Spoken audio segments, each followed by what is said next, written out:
કે ભાજપ હારવાને લાયક પાર્ટી છે, હારવી જ જોઈએ, ભાજપને હરાવી શકાય એમ છે.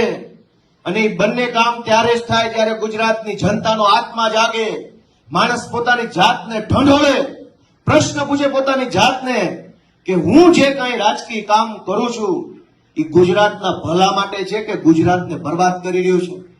તમે કલ્પના કરો, ગુજરાતની અનેક સરકારી શાળાઓ એક શિક્ષકથી શાળા હાલે છે. આખી શાળામાં 200, 300, 400 વિદ્યાર્થી હોય, શિક્ષક માત્ર એક હોય.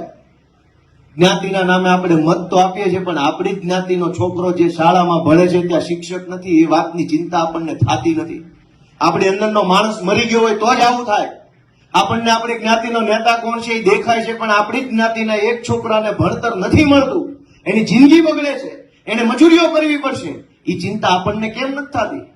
કેમ કે આપણી અંદરનો આત્મા મરી ગયો છે, માણસ મરી ગયો છે. હવે આપણે ખાલી હરતું ફરતું ખોખું વધ્યા છે.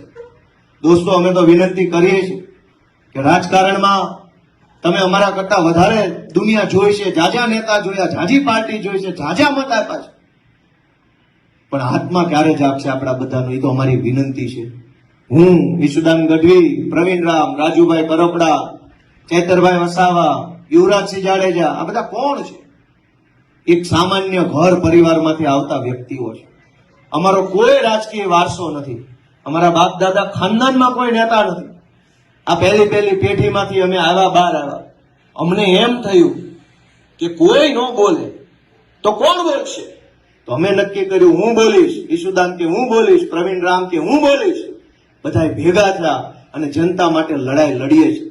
અમે આશા હું રાખીએ છીએ કે તમે તમારા મનને ઢંઢોળો, જાતને પ્રશ્ન પૂછો કે હું હાલે છે, હું કરવા જેવું છે ને એમાં ગોપાલ કે ઈશુદાનને શું કરવું જોઈએ. તમારું મન એમ કે ગુજરાતમાં હવે આ લોકોને આગેવાની હોપવી જોઈએ, તો અમે તમારી પાસે હાથ લાંબો કરીએ છીએ. ટેકો આપો, આશીર્વાદ આપો, પ્રેમ આપો. દોસ્તો મિત્રો, ગુજરાત આપણા બધા જેવા લોકોની રાહ જોઈ રહ્યું છે. ગુજરાતને બરબાદ કરવામાં ભાજપે કઈ બાકી નથી રાખ્યું.